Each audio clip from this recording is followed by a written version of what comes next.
mukwano gwange nfanfe kati yafuuse mukwano gwange nti yetondedde Buganda naye simanyi oba abalakaki naye nga twagala tuwulire side of the story.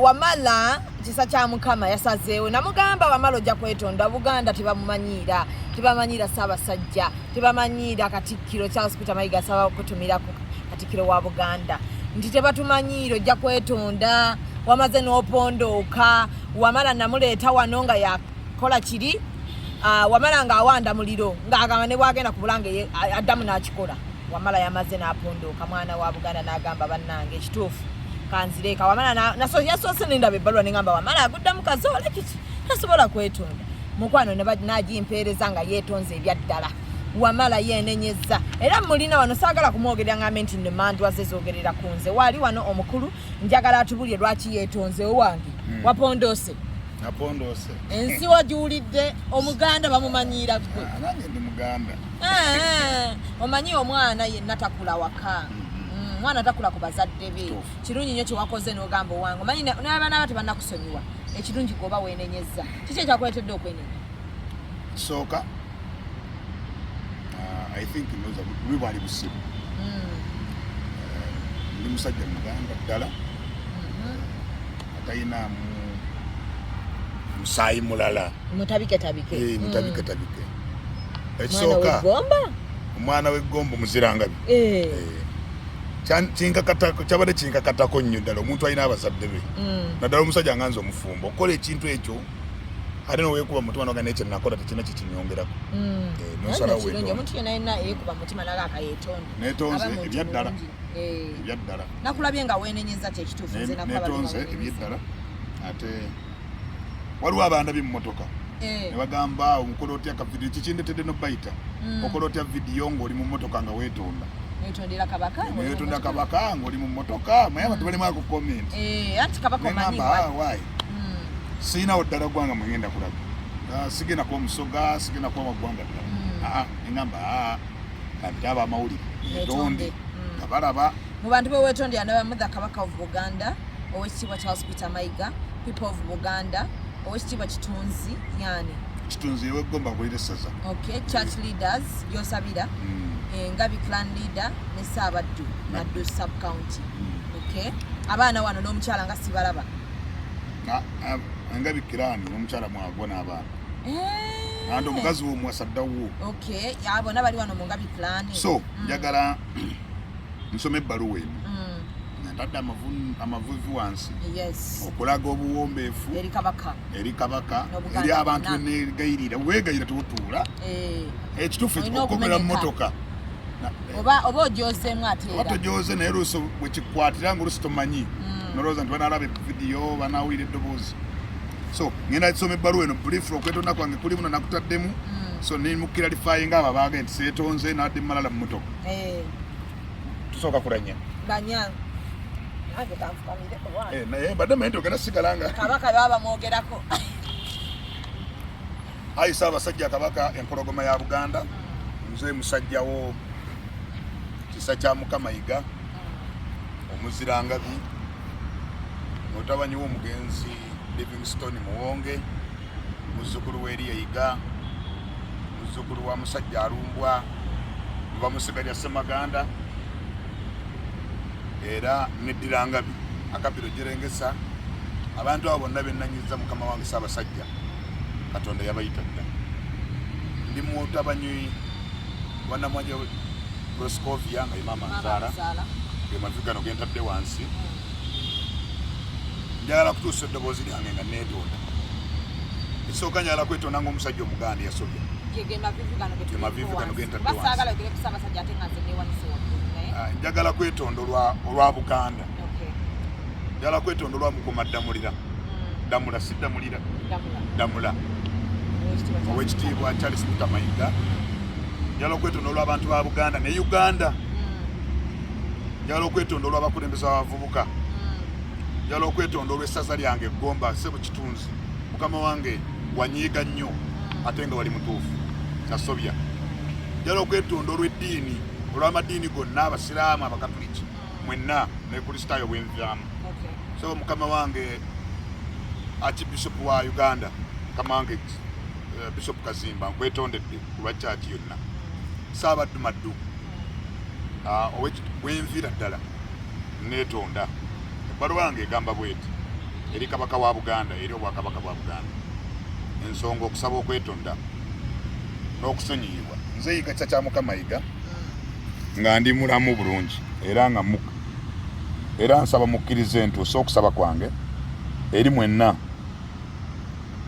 munsonyiwe gye buvuddeko navaayo nenumba obwakabaka bwa Buganda nenumba Buganda kabaka Katikkiro nga mbavuma obuteetaba mu kufa kwa Jeno eri tumwine ekyandeetera okukola ekikolwa kino ekyentiise eri ensi yonna mbeetondera nti nkyali nti tekyali kikolwa kirungi n'akamu era ekyavoola ennyo obwakabaka bwa Buganda ekyavoola kabaka kyavoola Katikkiro wa Buganda abantu ba Buganda ne famire yange n'ab'eŋŋanda ng'omusajja Omuganda ekikolwa ekyo kyali kibi nnyo nkyejjusa nga kyanswaza nnyo ng'omuntu na buli mukwano gwange nvuddeyo mu butongole okumanyisa eggwanga okwetonda nti si mpisa zange sebo mukama wange Mukuumaddamula Oweekitiibwa Charles Peter Mayiga wa Buganda nzikiriza ndeete ebbaluwa yange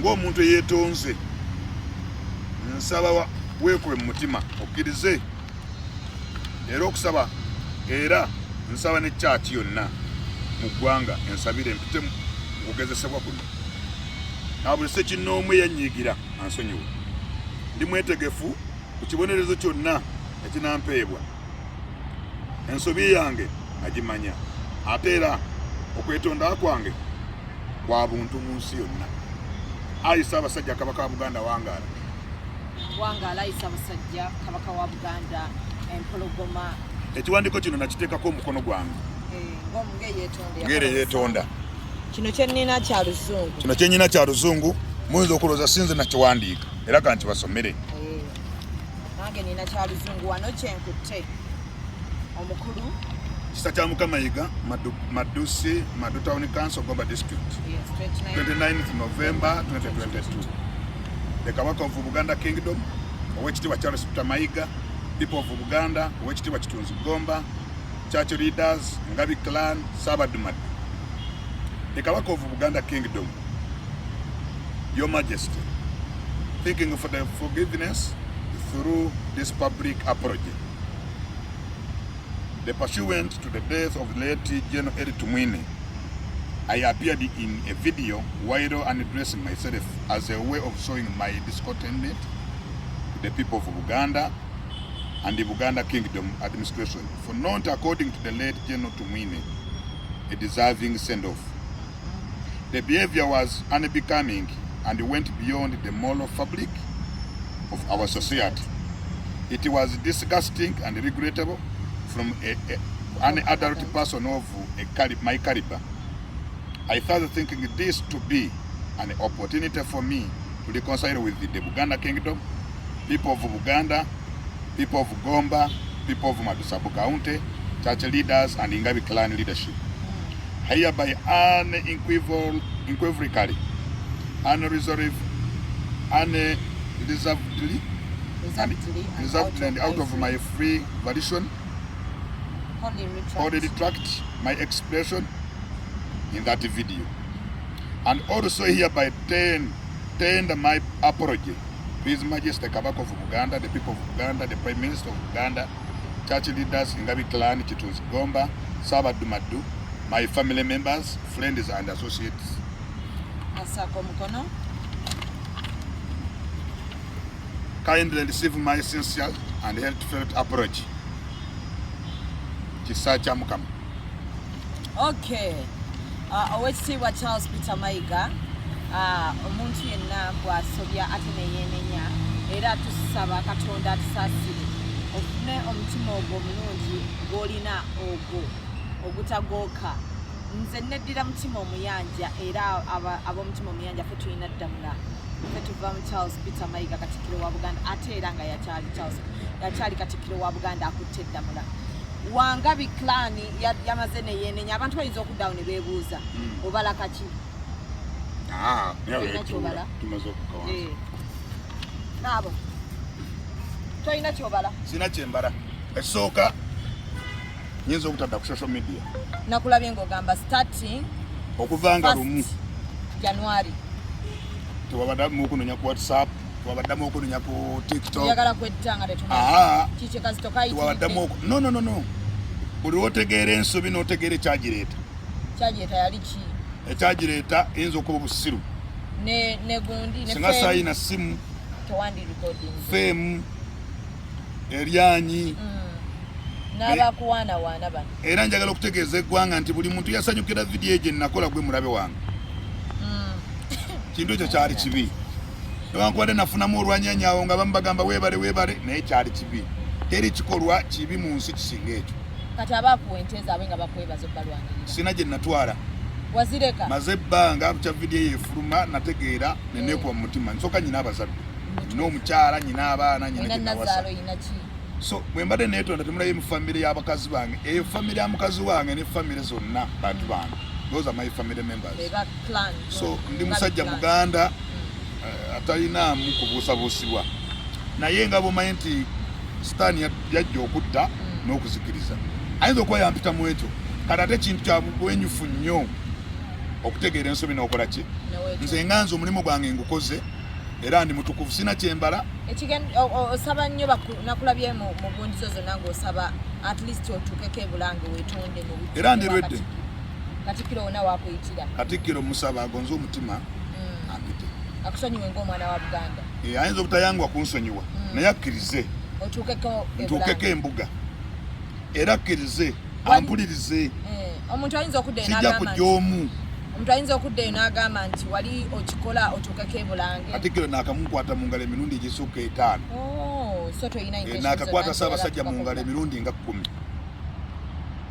Naliko omu ku bavubuka ba Buganda mu district yewaffe ng'etukyali mu ssaza ly'Egomba. Ndi mukulembeze w'abavubuka mu Buganda. Mu gavumenti eno mu Nkobazambogo siriimu naye nali chairman wa Nkobazambogo wa Selma Kusena School. So tewaliwo kirikwata ku buwangwa kyesimanyi naye ekitaani yakola ki yajja naye nsaba buli alina omutima ansonyiwa ndi muntu ate singa nfunye ekizibu nga seetonze tewaliwo ssajja lyonna lye nnyina kinsiresinze nnyo okuva ku buli ayagala okunfuna funa ku simu n'essimu nja zikyusa nja kuwa empya nja kubawa empya abo abankwatako nja kubawa empya kintu kyokka kyenjagala okutegeeza abavubuka ebintu bingi ebiyinza tusikize tukola ebintu by'ekisiru naye at the end n'obyejjusa ne bwenadda waliwo bintu bangi nnyo mugende musome bayibuli bantu bangi beetonze abasumba bemulaba mu makyaki bamala kukola oluusi abamu ebibi ne balabanga ensi tejja batambulira osobola okubeera ne ssente osobola okubeera n'obuyinza naye soso yatte tosobola gisasula so kirungi nnyo n'abo nno bonna abaasobya sinze nzekka bayita mujje mwetonde nammwe munyigirizibwa naye mwe mutya ate kuvaayo naye nze navuddeyo mwe mwenna gweoba olina gwe wasobya oyo yenna nnyinako obuzibu nze namwetondeddemu ebbaluwa oba bya Buganda oba si byaki ndi muwagizi w'NRM sobola eyo that is my right ndi muwagizi w'NRM naye nja kulinanga kulonda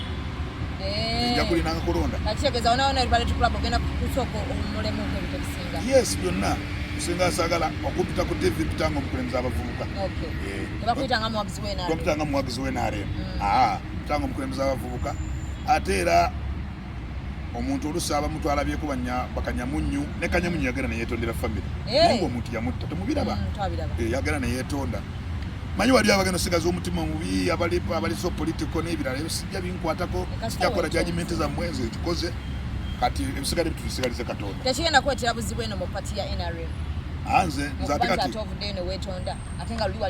NRM yali entumyeko NRM tentumangako weetumanga omuntu nakola ekyobusiru ekisembayo kubanga natusobola kiwagira mube neetondedde mu ggwanga ne president mwali bakwano bange bangi baminisita baani nalabye okwetonda kintu kinene nnyo nalabye essimu ze nabadde sifunanga zaali za busiru naye nafunye ez'amagezi waliwo abantu abakyebee ne bakira abo bokka ne bagaa ekyamazima kubanga bali tebakimanyire akazito kabadde kanene omanyi omuntu akoze ensobi ne yeetonda amaanyi ago kizibu omuntu agamba kanfe nakyo gaseetonze amanyi wagajjeewa nze nafudde naye nze mpisa bonna bonna abasigadde bajje beetonde banno baagaana balema be bamanyi ogwange nduvuddemu oba katikkira nzizeemu oba tanzizeemu publica naye manyi katikkiro tasobola ku ate nze nja kwesalira ekibonerezo katikkiro ne bwanansonyiwa ojja kwesalira ekibonerezo wati osalidde okuva ku social media omanyi nnungi abantu abasinga bafa abagikozesa obulungi tujagala kati omuntu okugivaako naga nti bannaye nditadde olw'ensobi gyange gye nakola nenjala nkubeeko kyenkola obwakabaka bwa Buganda kisigale nga kirabika mu maaka nti omusajja bwati yamanyira obwakabaka n'akola kino era abantu bakirambule nga nze nakikola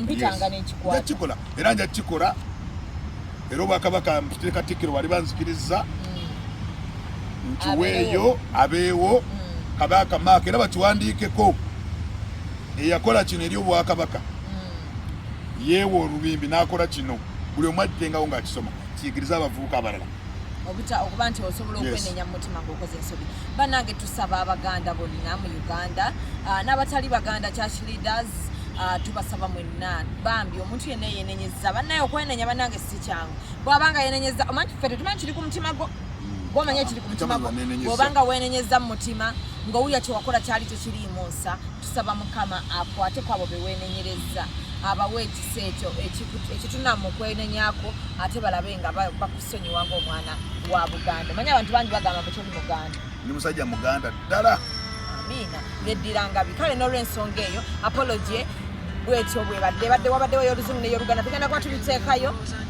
mubeere nga mubisoma so n'olw'ensonga eyo mwenna mwebale nnyo mwebalire ddala ababeerako ku programu yange eno mwebale kukiwagira mwebale kutwagala